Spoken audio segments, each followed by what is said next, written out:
नमस्कार। भारत की आजादी की तपोस्थली, संकल्प स्थली, अंडमान निकोबार की भूमि और वहां रहने वाले सभी को मेरा नमस्कार। आज का दिन अंडमान निकोबार के दर्जनों द्वीपों में जो लाखों लोग बसे हैं, उन सब के लिए तो अहम है ही, पूरे देश के लिए भी महत्वपूर्ण है। साथियों, नेताजी सुभाष चंद्र बोस को नमन करते हुए करीब 1.5 वर्ष पहले मुझे submarine optical fibre cable connectivity परियोजना के शुभारंभ का अवसर मिला था। मुझे खुशी है कि अब इसका काम पूरा हुआ है और आज इसके लोकार्पण का भी सौभाग्य मुझे मिला है। चेन्नई से पोर्ट ब्लेयर से लिटिल अंडमान और पोर्ट ब्लेयर से स्वराज द्वीप तक अंडमान निकोबार के एक बड़े हिस्से में ये सेवा आज से शुरू हो चुकी है। मैं अंडमान निकोबार के लोगों को इस सुविधा के लिए अनंत अवसरों से भरी इस कनेक्टिविटी के लिए बहुत बहुत बधाई देता हूं, शुभकामनाएं देता हूं। स्वतंत्रता दिवस से पहले ये अंडमान के लोगों के लिए एक प्रकार से 15 अगस्त के पूर्व इसी सप्ताह एक स्नेह भरे उपहार की तरह ये अवसर मैं देखता हूं। साथियों, समंदर के भीतर करीब 2300 किलोमीटर तक केबल बिछाने का ये काम समय से पहले पूरा करना, ये अपने आप में बहुत प्रशंसनीय है।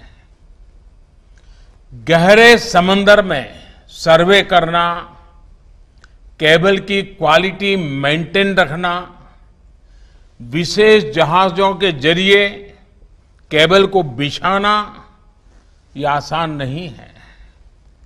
ऊपर से ऊंची ऊंची लहरें, तूफान और मानसून की रुकावट। जितना बड़ा ये प्रोजेक्ट था, उतनी ही विराट चुनौतियां भी थी। ये भी एक वजह थी कि बरसों से इस सुविधा की जरूरत महसूस होते हुए भी इस पर काम नहीं हो पाया था। लेकिन मुझे खुशी है कि सारी रुकावटों को किनारे करके इस काम को पूरा किया गया। यहां तक कि कोरोना जैसी आपदा, जिसके कारण एक प्रकार से बहुत सी चीजें प्रभावित हुई, बहुत सी चीजें ठप कर हो गई, वो भी इस काम को पूरा होने से रोक नहीं पाई। साथियों, देश के इतिहास, वर्तमान और भविष्य के लिए इतने महत्वपूर्ण स्थान को वहां के परिश्रमी नागरिकों को आधुनिक टेलीकॉम कनेक्टिविटी देना, ये देश का दायित्व था। एक बेहद समर्पित टीम के द्वारा, टीम भावना से आज एक पुराना और महत्वपूर्ण सपना साकार हुआ है। मैं इस प्रोजेक्ट से जुड़े हर साथी को भी बहुत बहुत बधाई देता हूं। साथियों, ऐसे चुनौतीपूर्ण काम तभी हो सकते हैं जब पूरी क्षमता के साथ, पूरे कमिटमेंट के साथ काम किया जाता है। हमारा समर्पण रहा है कि देश के हर नागरिक, हर क्षेत्र की दिल्ली से और दिल से दोनों दूरियों को पाटा जाए। हमारा समर्पण रहा है कि देश के हर जन, हर क्षेत्र तक आधुनिक सुविधाएं पहुंचे और हर नागरिक का जीवन आसान बने। हमारा समर्पण रहा है कि राष्ट्र की सुरक्षा से जुड़े बॉर्डर एरिया और समुद्री सीमा पर बसे क्षेत्रों का तेजी से विकास हो। साथियों, अंडमान निकोबार को बाकी देश और दुनिया से जोड़ने वाला ये optical fibre project ease of living के प्रति हमारी प्रतिबद्धता का प्रतीक है। अब अंडमान निकोबार के लोगों को भी मोबाइल कनेक्टिविटी और तेज इंटरनेट की वही सस्ती और अच्छी सुविधाएं मिल पाएगी जिसके लिए आज पूरी दुनिया में भारत अग्रणी है। अब अंडमान निकोबार के लोगों को, बहनों को, बच्चों को, युवाओं को, व्यापारियों, कारोबारियों को भी डिजिटल इंडिया के वो सभी लाभ मिल पाएंगे जो बाकी देश के लोगों को मिलते आ रहे हैं। ऑनलाइन पढ़ाई हो, टूरिज्म से कमाई की बात हो, बैंकिंग ऑपरेशंस हो, शॉपिंग हो या टेलीमेडिसिन दवाइयां हो, अब अंडमान निकोबार के हजारों परिवार को भी ये ऑनलाइन व्यवस्थाएं मिल पाएगी। साथियों, आज अंडमान को जो सुविधा मिली है उसका बहुत बड़ा लाभ वहां जाने वाले टूरिस्टों को भी मिलेगा। बेहतर नेट कनेक्टिविटी आज किसी भी टूरिस्ट डेस्टिनेशन की सबसे पहली प्राथमिकता हो गई है। पहले देश और दुनिया के टूरिस्टों को मोबाइल और इंटरनेट कनेक्टिविटी का कम होना बहुत अखरता था। अपने परिवार से, अपने बिजनेस से एक प्रकार से उसका निरंतर संपर्क कट जाता था। अब ये कमी भी खत्म होने वाली है। अब इंटरनेट अच्छा मिलेगा तो मुझे पूरा विश्वास है कि लोग जो टूरिस्ट के नीचे वहां आते हैं वो वापस जाने की जल्दी नहीं करेंगे। वो लंबे समय के लिए वहां रुकना पसंद करेंगे और जब लोग ज्यादा रुकेंगे, अंडमान निकोबार के समंदर का, वहां के खान पान का आनंद लेंगे तो इसका बहुत बड़ा प्रभाव रोजगार भी पड़ेगा और रोजगार के भी नए अवसर बनेंगे। साथियों, अंडमान निकोबार के इकोनॉमिक स्ट्रेटेजिक कोऑपरेशन और कोऑर्डिनेशन का ये प्रमुख केंद्र है। हिंद महासागर हजारों वर्षों से भारत के व्यापारिक और सामरिक सामर्थ्य का सेंटर रहा है। अब जब भारत इंडो पैसिफिक में व्यापार, कारोबार और सहयोग की नई नीति और रीति पर चल रहा है, तब अंडमान निकोबार सहित हमारे तमाम द्वीपों का महत्व और अधिक बढ़ गया है। एक्ट ईस्ट पॉलिसी के तहत पूर्वी एशियाई देशों और समंदर से जुड़े दूसरे देशों के साथ भारत के मजबूत होते रिश्तों में अंडमान निकोबार की भूमिका बहुत अधिक है और ये निरंतर बढ़ने वाली है।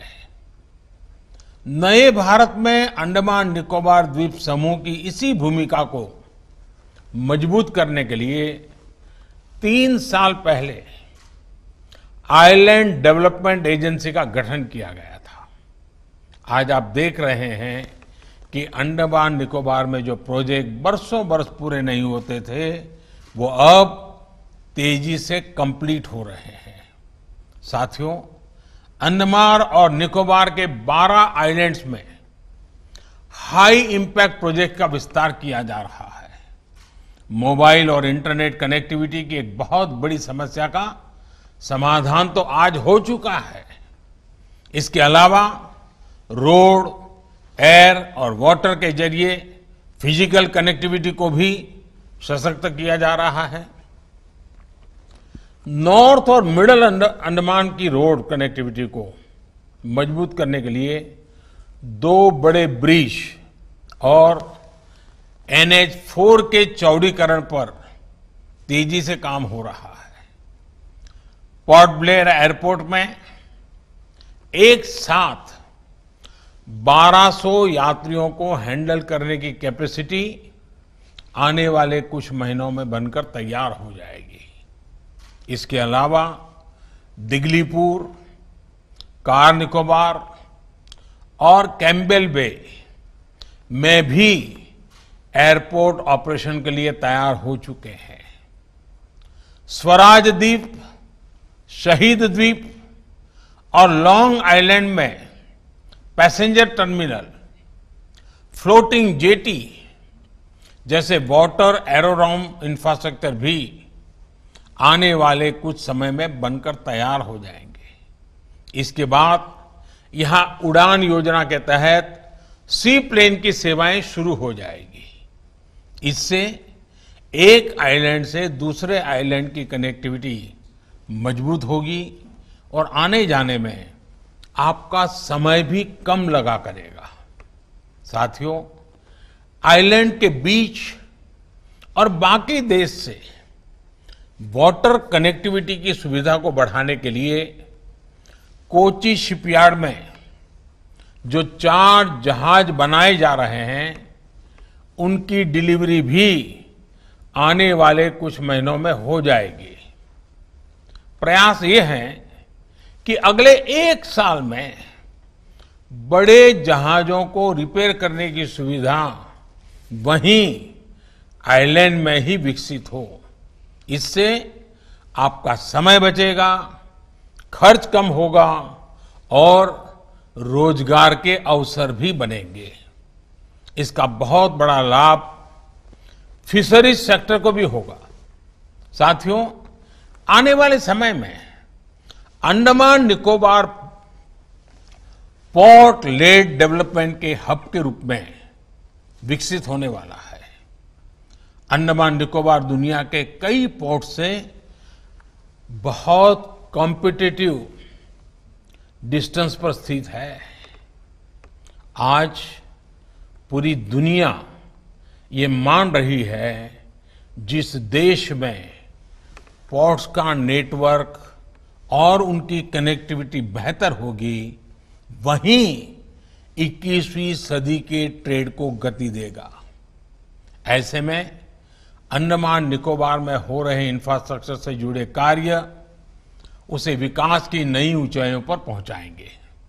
साथियों, आज जब भारत आत्मनिर्भरता के संकल्प के साथ आगे बढ़ रहा है, ग्लोबल मैन्युफैक्चरिंग हब के रूप में ग्लोबल सप्लाई और वैल्यू चेन के एक अहम प्लेयर के रूप में खुद को स्थापित करने में जुटा है, तब हमारे वाटरवेज और हमारे पोर्ट्स के नेटवर्क को सशक्त करना बहुत जरूरी है। बीते 6-7 साल में पोर्ट डेवलपमेंट और पोर्ट लेड डेवलपमेंट को लेकर जो काम हो रहा है, उससे देश को नई ताकत मिल रही है। आज हम नदी जलमार्गों का एक बड़ा नेटवर्क तैयार कर रहे हैं, जो समुद्र के बड़े पोर्ट्स को देश के लैंडलॉक राज्यों से कनेक्ट कर रहा है। पोर्ट इंफ्रास्ट्रक्चर के विकास में जो कानूनी अड़चनें थी उन्हें भी निरंतर दूर किया जा रहा है। सरकार का ध्यान समंदर में ईज ऑफ बिजनेस को प्रमोट करने और मैरीटाइम लॉजिस्टिक्स को सरल बनाने पर भी है। ऐसे दुनिया के सबसे बड़े सिंगल विंडो प्लेटफॉर्म को तैयार करने पर भी काम चल रहा है। साथियों, ऐसे ही अनेक प्रयासों के कारण अब देश के पोर्ट नेटवर्क की कैपेसिटी और कैपेबिलिटी दोनों का विस्तार हो रहा है। 3 दशक के इंतजार के बाद वेस्ट कोस्ट में भारत के पहले डीप ड्राफ्ट ग्रीनफील्ड सी पोर्ट को सैद्धांतिक मंजूरी दी जा चुकी है। इसी तरह ईस्ट कोस्ट में डीप ड्राफ्ट इनर हार्बर के निर्माण का काम भी तेजी से चल रहा है। अब ग्रेट निकोबार में करीब 10,000 करोड़ रुपए की संभावित लागत से ट्रांसशिपमेंट पोर्ट के निर्माण का प्रस्ताव है। कोशिश ये है कि आने वाले 4-5 साल में इसके पहले फेज को पूरा कर लिया जाए। एक बार जब ये पोर्ट बनकर तैयार हो जाएगा तो यहां बड़े बड़े जहाज भी रुक पाएंगे। इससे समुद्री व्यापार में भारत की हिस्सेदारी बढ़ेगी, हमारे युवाओं को नए मौके मिलेंगे। साथियों, आज जितना भी आधुनिक इंफ्रास्ट्रक्चर अंडमान निकोबार में तैयार हो रहा है वो ब्लू इकोनॉमी के लिए भी बहुत महत्वपूर्ण है। ब्लू इकोनॉमी का एक अहम हिस्सा है फिशरीज, एक्वाकल्चर और सीवीड फार्मिंग। सीवीड के फायदे को लेकर आज दुनिया में चर्चा हो रही है। कई देश इसकी संभावनाओं को एक्सप्लोर कर रहे हैं। मुझे खुशी है कि अंडमान निकोबार में इसकी संभावनाओं को तलाशने के लिए पोर्ट ब्लेयर में जो पायलट प्रोजेक्ट चलाया गया था उसके नतीजे उत्साहित करने वाले हैं। अब इसकी खेती को आइलैंड्स में प्रमोट करने के लिए स्टडी शुरू हो चुकी है। अगर ये प्रयोग बड़े स्केल पर सफल होते हैं तो इसको देश में अन्य जगह पर भी विस्तार किया जा सकता है। इससे विशेष तौर पर हमारे मछुआरे साथियों को बहुत बड़ा लाभ होगा। मुझे उम्मीद है हमारे आज के प्रयास इस दशक में अंडमान निकोबार को, वहां के लोगों को न सिर्फ नई सहूलियत देंगे बल्कि वर्ल्ड टूरिस्ट मैप में भी प्रमुख स्थान के तौर पर स्थापित करेंगे। एक बार फिर आप सभी अंडमान निकोबार वासियों को मोबाइल फोन और इंटरनेट कनेक्टिविटी की आधुनिक सुविधा के लिए मैं बहुत बहुत बधाई देता हूं। और अब जब कोरोना का समय है तो मैं विशेष रूप से आपके लिए प्रार्थना करूंगा कि आप स्वस्थ रहें, सुरक्षित रहें, आपका परिवार स्वस्थ रहें। कोरोना के इस समय में 2 गज की दूरी का पालन हमेशा करते रहें और आगे भी बढ़ते रहें। इसी कामना के साथ स्वतंत्रता की इस तपोभूमि को और 15 अगस्त के पूर्व आज मुझे आप सबसे नमन करने का मौका मिला है। मैं आप सबको भी 15 अगस्त के पूर्व, आजादी के पर्व के पूर्व, ये बहुत बड़ा अवसर के लिए बहुत बहुत बधाई देता हूं और उज्जवल भविष्य के ये नई छलांग के लिए आपको आगे आने के लिए निमंत्रित करता हूं। बहुत बहुत धन्यवाद।